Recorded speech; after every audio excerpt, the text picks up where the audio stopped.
Irmãos queridos, é um grande privilégio poder estar com vocês mais uma semana para compartilharmos juntos a Palavra de Deus. Vamos continuar o estudo da segunda carta do apóstolo João e então convido a todos para lermos 2 de João, capítulo de número 1, versículos de 7 a 11. Diz assim a palavra de Deus: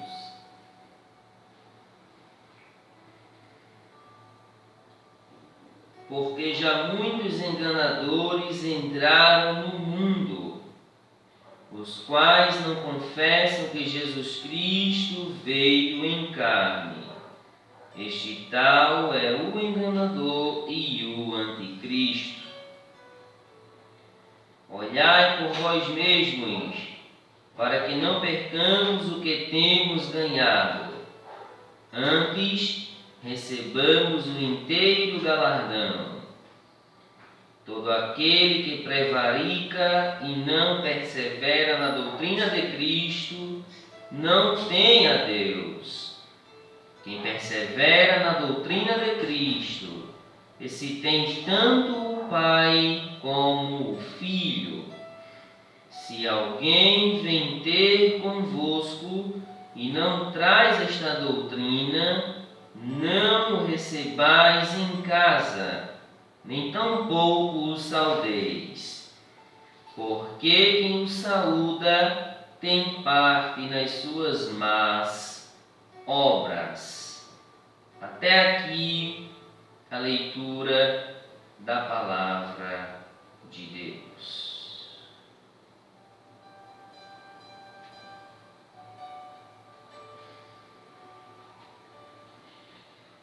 Nesta noite nós vamos falar sobre os falsos profetas. Este assunto é bem abrangente nas Sagradas Escrituras, em todo o Novo Testamento, onde começar a ser ensinado pelo Senhor Jesus e posteriormente pelos apóstolos em suas cartas. Não é à toa que boa parte das cartas do Novo Testamento tenham sido escritas para combater alguma heresia, algum falso mestre ou algum falso profeta que tinha se infiltrado no meio da igreja. É o caso das cartas paulinas, como 1 aos Coríntios, Gálatas, Colossenses, as 2 aos Tessalonicenses, como também as pastorais a Tito e também as 2 a Timóteo. Nas cartas universais não foi diferente. Hebreus, Judas, as 3 de João, as 2 de Pedro, são exemplos claros de que os apóstolos se preocupavam com esse assunto e com a saúde espiritual da igreja do primeiro século. Não à toa os apóstolos ensinaram sobre isso, pois os mesmos aprenderam com o Senhor Jesus.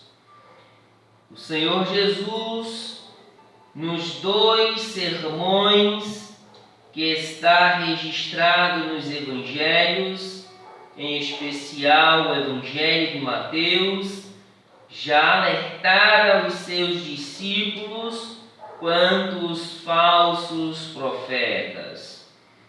No primeiro sermão, o Sermão do Monte, Mateus capítulo 7, o Senhor Jesus alertara os seus discípulos no versículo 15, dizendo: acautelai-vos, porém, dos falsos profetas, que vêm até vocês vestidos como ovelhas, mas interiormente são lobos devoradores.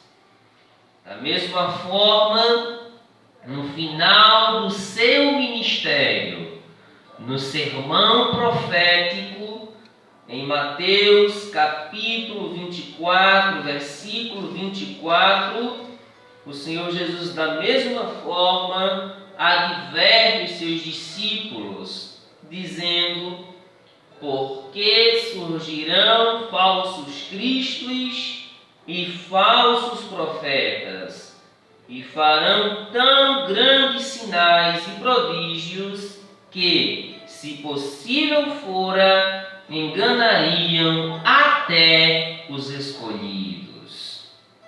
Sendo assim, os apóstolos apenas reproduziram em suas cartas a defesa da verdadeira fé em Cristo Jesus contra esses falsos profetas que durante toda a história tentaram se infiltrar e acabar com a igreja. Ao vermos o apóstolo João, nesta sua segunda carta, ele está fazendo justamente isso. É um combate verídico e feroz contra falsas heresias que surgem dentro da igreja.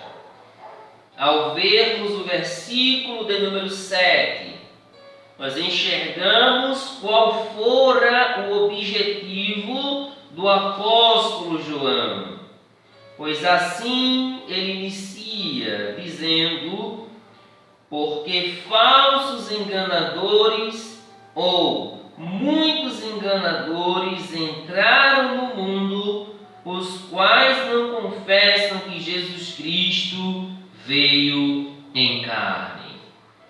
O objetivo, então, do apóstolo João, ao escrever sobre este assunto, era combater uma seita herética chamada de gnosticismo incipiente. O gnosticismo ensinava que Cristo Jesus não tinha vindo em carne, que Cristo Jesus não tinha sido verdadeiramente um homem, porque para eles era impossível uma pessoa ser Deus, ser Espírito e ao mesmo tempo essa pessoa ser humana, porque para os gnósticos incipientes do primeiro século, a matéria era 100% má, mas o espírito era muito bom, 100% bom, de maneira que para eles era impossível atestar a veracidade da humanidade do Senhor Jesus. O apóstolo João então diz: porque muitos enganadores entraram no mundo. A primeira expressão para esses falsos profetas que o apóstolo João usa é a palavra enganador. A princípio, essa palavra significa vagabundos, itinerantes, que andam sem rumo certo. Daí, o significado foi ampliado para embusteiros, impostores e falsos ensinadores, falsos doutrinadores. O objetivo desses falsos profetas, desses gnosticistas, desses enganadores, o apóstolo João deixa bem claro no versículo 7. Era então não confessar a plena humanidade do Senhor Jesus. Era negar totalmente a encarnação de Cristo. Era negar ferozmente a prova verídica de que Jesus Cristo um dia habitou entre os homens, que Ele se fez carne e habitou entre nós. Porém, queridos, é impossível nós negarmos a plena humanidade de Jesus, como também a sua plena divindade.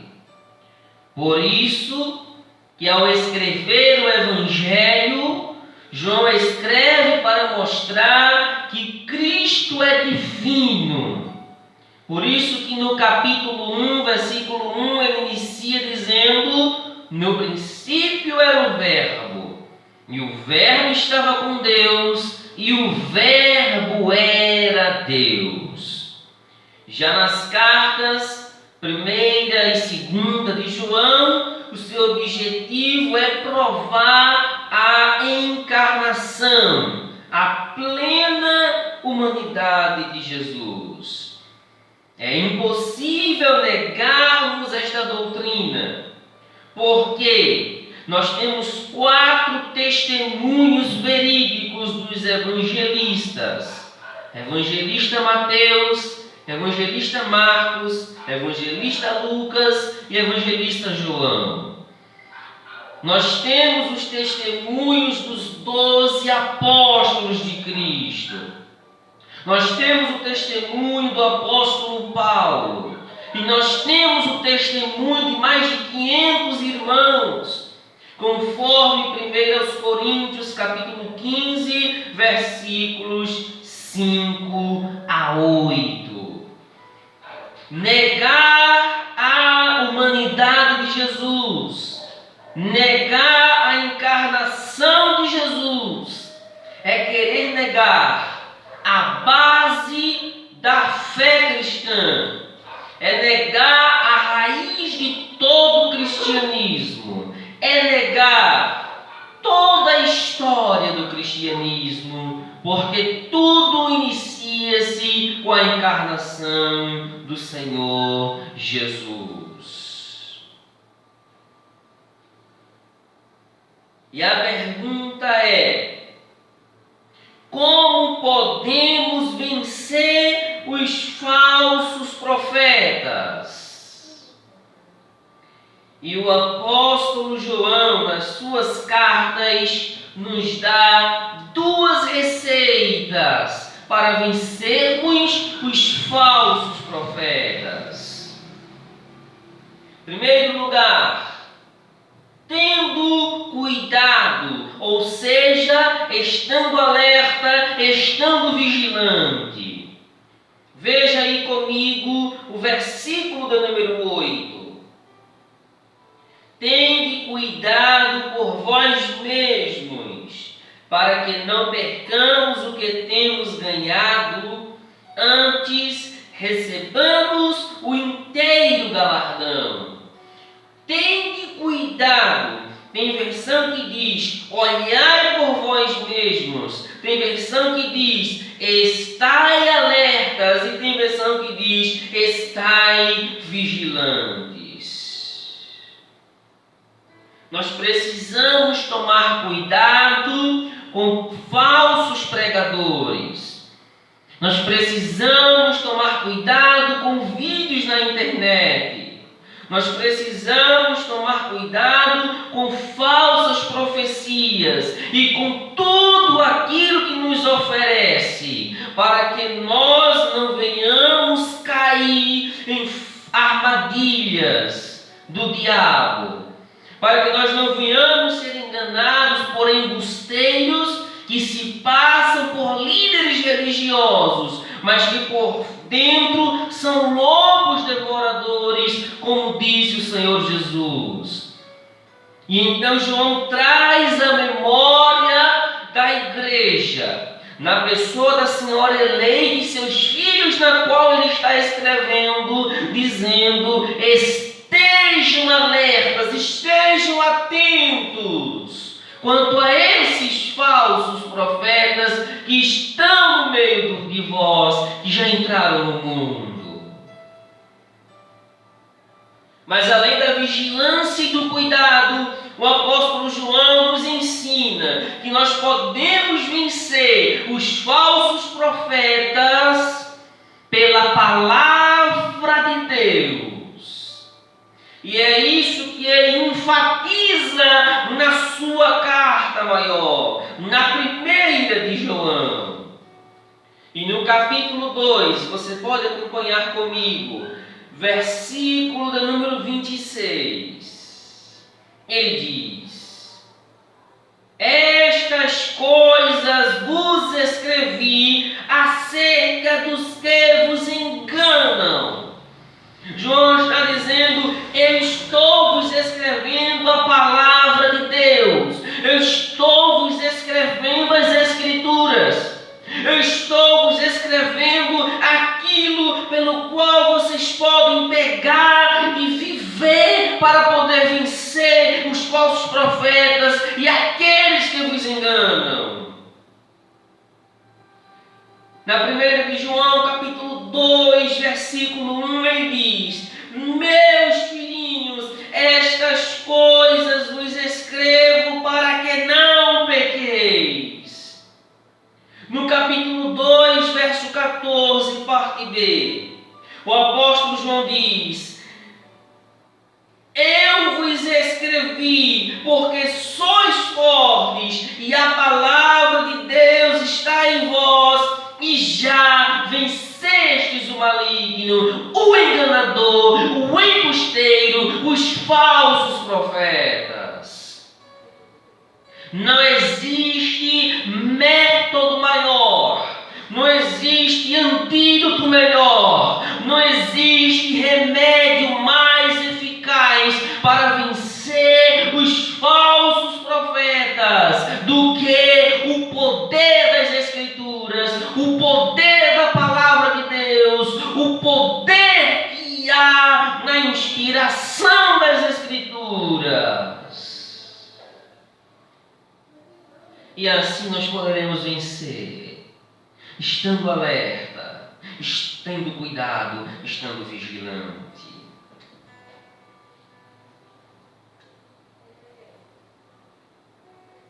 E agora eu chamo sua atenção para nós vermos aqui duas classificações que o apóstolo João dá acerca desses falsos profetas. Primeira classificação, versículo 7, a parte B. Este tal é o enganador e o anticristo. Primeira classificação, primeira descrição desses falsos profetas é que eles são enganadores. Ô igreja, ao longo da história, nós vemos tanta história bíblica como a história cristã que se seguiram, exemplos de pessoas mal intencionadas, de falsos profetas. Ao lermos em 2 Timóteo, capítulo 4, versículo 14, o apóstolo Paulo fala de um homem chamado Alexandre. Um homem terrível, um homem cruel, um falso profeta. 2 Timóteo, capítulo 4, verso 14. Alexandre, o latoeiro, causou-me muitos males. O Senhor lhe pague segundo as suas obras. Um outro exemplo nas Escrituras foi um tal de Nicolau, que o Senhor Jesus o repreende em uma das 7 igrejas do Apocalipse, em Apocalipse 2 e 3.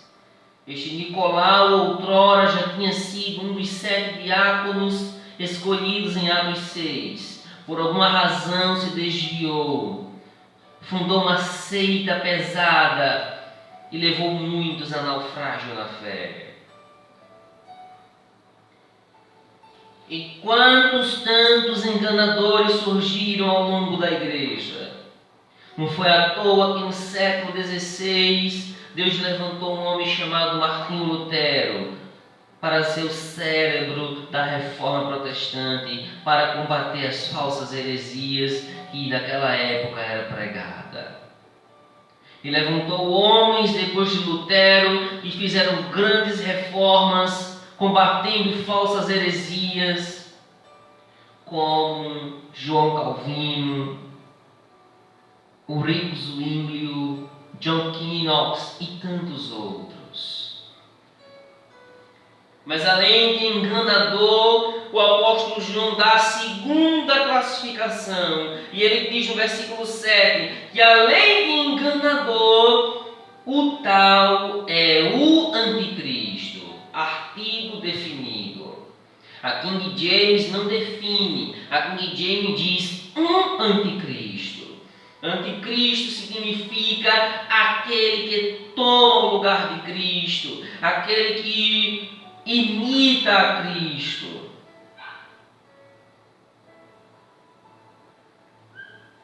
E nós vemos a linhagem do anticristo, a linhagem de um falso profeta. E tantos tipos e antitipos que temos na Bíblia, como Nimrod em Gênesis 10, como Nabucodonosor, como Antíoco Epifânio, e na história secular, como tantos outros que passaram aí recentemente, como Hitler e outros. E João classifica-o como anticristo, porque tudo aquilo que vai contra a doutrina de Deus, que vai contra os princípios de Deus, que vai contra a obra verídica de Deus, original de Deus, é típico do anticristo, porque ele é aquele que se opõe às coisas de Cristo, às coisas de Deus. Existem tantos e tantos hoje nos dias atuais que só visam o lucro da igreja, o que a ovelha pode dar. E nós vamos chegar nesse ponto daqui a pouco. Mas agora eu te convido para ir comigo ao versículo 9, pois o apóstolo João nos dá preciosas lições. Todo aquele que prevarica e não persevera na doutrina de Cristo não tem a Deus. Quem persevera na doutrina de Cristo, esse tem tanto o Pai como o Filho. Temos duas palavras aqui, queridos. Primeiro é a palavra prevaricar.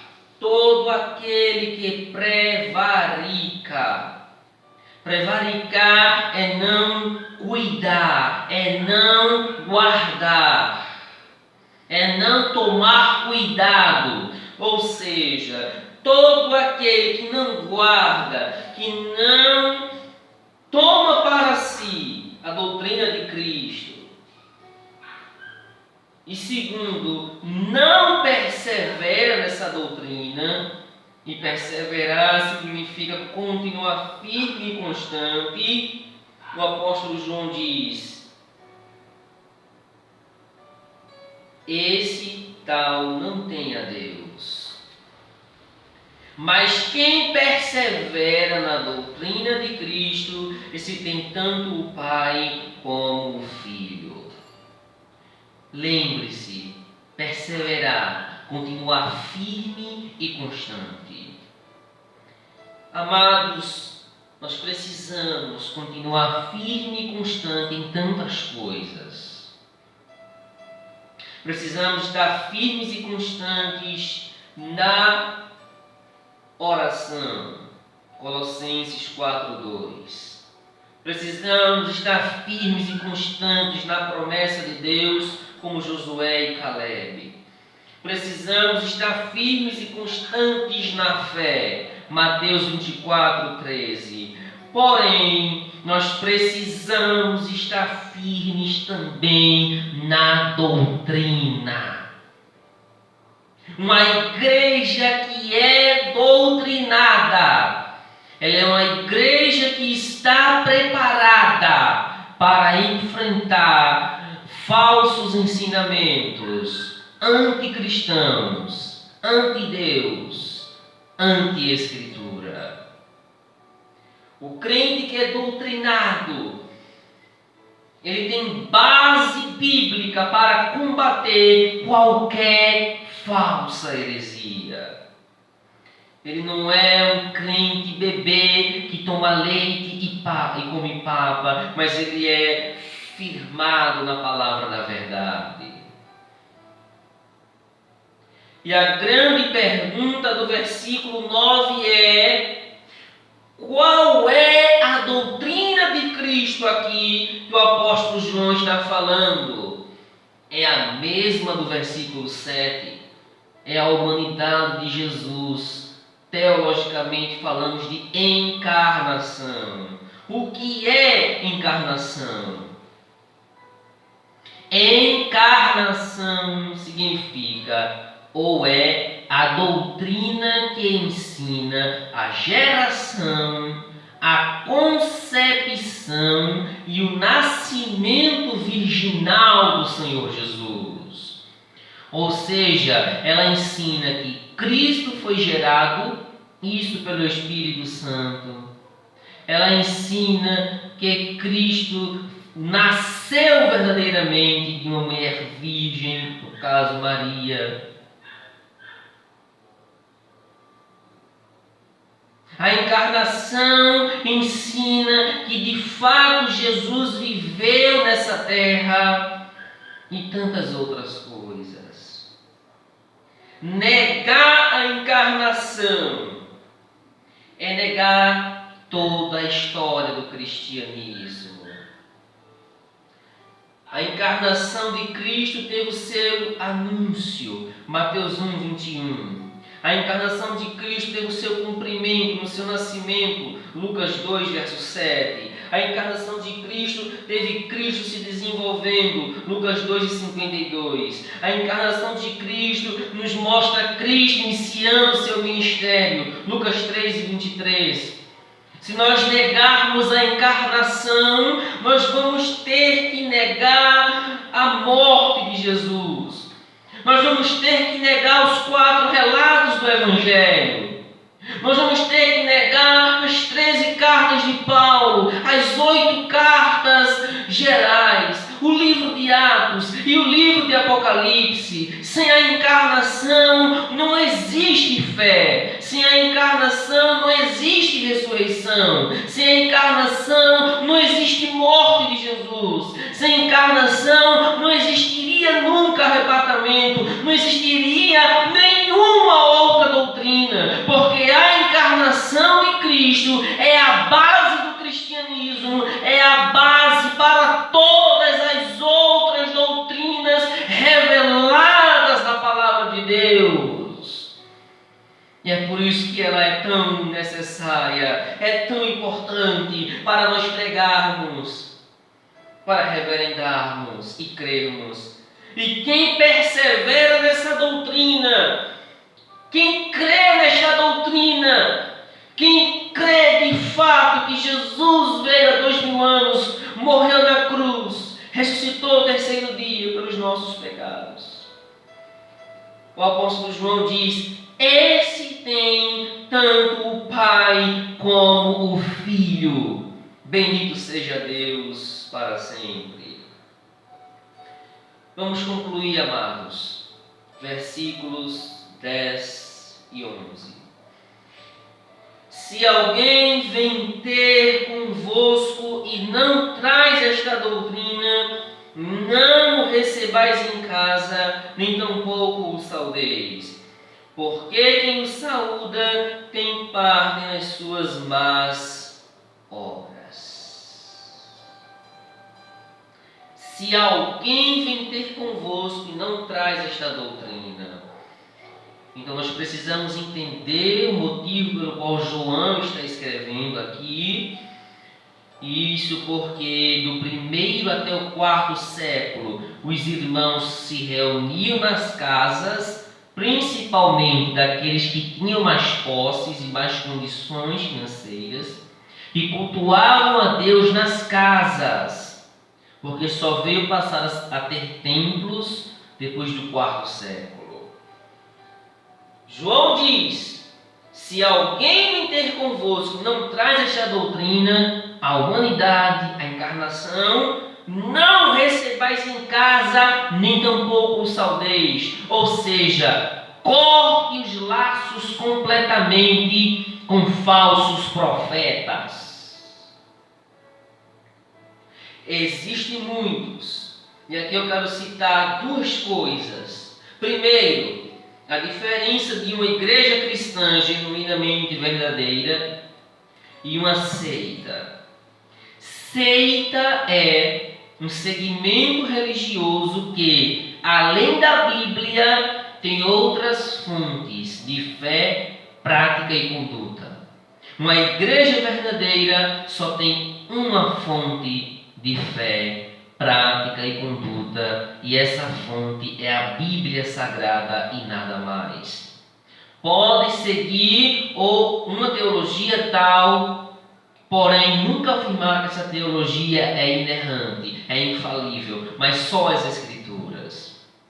Eu não vou citar nomes de seitas aqui, mas se você vê um segmento religioso que, além da Bíblia, crê em escritos de fulano, cicrano e beltrano como inspirados, como fonte de fé, prática e conduta, tenha certeza, é uma seita. Eu não vou citar nomes porque vocês têm inteligência para deduzir isso. E o apóstolo João diz, verso 11: porque quem o saúda tem parte nas suas más obras. Eu fico pensando, irmãos, existem tantas pessoas inocentes que estão em lugares errados. Irmãos, existem pessoas que estão nem aí para a fé dos irmãos, para a vida espiritual dos irmãos. Tantos segmentos religiosos que só visam o lucro, que só visam o dinheiro e extorquem as pessoas. E o apóstolo Pedro, na sua 2ª carta, salvo engano, já alertara a igreja do Ponto, da Ásia, da Capadócia, da Bitínia e da Galácia, que nos últimos dias fariam da igreja negócio. Eu quero que você coloque isso no coração e esteja alerta quanto a isso, para que ninguém brinque com a tua fé em Cristo Jesus, mas você esteja firmado. Vamos concluir, queridos, com uma pergunta. Por que precisamos estar alertas? Por que precisamos estar alertas, tomar cuidado? Versículo 8, deixei por último para a gente concluir com ele.